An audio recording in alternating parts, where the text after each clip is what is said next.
வணக்கம். நம்ம மார்க்கெட் பார்த்தோம் அப்படின்னா 25,500 அப்படின்ற ஒரு பெஞ்ச் மார்க்கை கிராஸ் பண்ணி வந்து நேற்று முடிவடைஞ்சிருக்கு. 25,549 அப்படின்னு ஒரு இதில் வந்து முடிஞ்சிருக்கு. 304 புள்ளிகள் நிஃப்டி வந்து அதிகரிச்சு க்ளோஸ் ஆகிருக்கு. கிட்டத்தட்ட வந்து இது வந்து இந்த வருஷத்தோட ஹை அப்படின்னு சொல்லலாம். ஃபஸ்ட் டைம் ஹைன்னு சொல்லலாம். அதே மாதிரி பார்த்தோம் அப்படின்னா செப்டம்பர் மாதம் வந்து கடைசி வாரத்தில் இறங்கிய பங்கு வர்த்தகமானது இப்போ வந்து கடந்த ஒரு 8 மாதமாக வந்து சந்தை வந்து ஃபுல் புல்லிஷ்னஸ்க்குள்ளே வரல.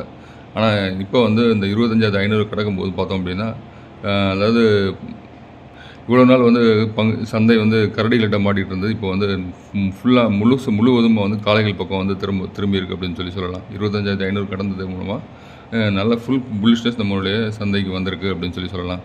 இது வரைக்கும் வந்து மிட் கேப் பங்குகள், ஸ்மால் கேப் பங்குகள் இது வரைக்கும் வந்து ரொம்ப ஸ்லோவாக வந்து நடந்துகிட்டு இருந்தது. ஸோ இந்த 25,500 நிஃப்டி கடந்ததுனால அடுத்து வர செஷன்களில் வந்து மிட் கேப், ஸ்மால் கேப் பங்குகள் வந்து ஏற்றம் வந்து ஒரு அபரிதமான இருக்கும். ஆல்ரெடி வந்து நம்ம பார்த்ததுலேருந்து நம்ம 26,300 நம்ம வந்து சந்தை வந்து இறங்க ஆரம்பிச்சது.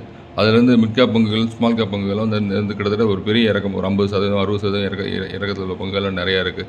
அதுலேயும் பார்த்தோம் அப்படின்னா ரயில் துறை பங்குகள்லாம் ஏர்வேல கிட்டத்தட்ட ஒரு 30-40% இறங்கிய பங்குகள் இன்னும் நிறையா இருக்குது. ஸோ அந்த மாதிரி பங்குகள்லாம் இன்னும் வந்து வரக்கூடிய வாரங்களில் வந்து ஏற்றம் இருக்கலாம் அப்படின்னு சொல்லி நம்ம பார்க்கலாம். அது மாதிரி 25,500 கடந்ததுனால இன்னும் வந்து 26,000 வரைக்கும் சந்தை வந்து நகரக்கூடிய வாய்ப்புகள் வந்து முன்னாடி லாங் வந்து அதிகமாக இருக்குது. கடந்த பல நாட்களாக வந்து இந்த 25,100 அப்படின்றத வந்து நம்ம சந்தையை வந்து கடக்க முடியாமல் ரொம்ப தவிச்சிக்கிட்டு இருந்தது நம்ம வந்து பார்த்தோம். ஸோ இது வந்து கடந்த ஒரு 2 செஷனாக போனது இன்றைக்கி நேற்று அதுக்கு முதல் நாள் வந்து பார்க்கும்போது சந்தை வந்து ஒரு நல்ல ஒரு ஏற்றம் கொடுத்து புல்லிஷ்னஸ் கொடுத்து மார்க்கெட்டை வந்து நகர்த்தி கொண்டு வந்திருக்கு. 25,500 செஷனை வந்து நகர்த்தி கொண்டு வந்திருக்கு. கடந்த செஷனில் பார்த்தோம் அப்படின்னா இந்த 25,100, 120 வரும். திரும்ப வந்து அங்கேருந்து ஒரு இறக்கம் வந்து 24,500, 24,800 அந்த ரேஞ்சுக்கு போயிட்டு திரும்ப வந்து நகர முடியாமல் இருந்தது. இன்றைக்கி வந்து ஃபுல் புல்லிஷ்னஸ் கொடுத்துருக்கு மார்க்கெட். நம்ம நல்லா தெரியுது மார்க்கெட்டில் அவ்வளோ புல்லிஷ்னஸ் இருக்குது அப்படின்றது.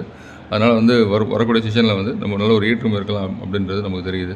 அதே மாதிரி நேற்று பார்த்தோம் அப்படின்னா நெக்ஸ்ட் நிஃப்டி பார்த்தோம் அப்படின்னா ஒரு 625 புள்ளிகள் அதிகரித்து க்ளோஸ் ஆகிருக்கு. கிட்டத்தட்ட 68,295 க்ளோஸ் ஆகிருக்கு. பேங்க் நிஃப்டி அதே மாதிரி 57,206 க்ளோஸ் ஆகிருக்கு. அது ஒரு 585 புள்ளிகள் வந்து அதிகம்.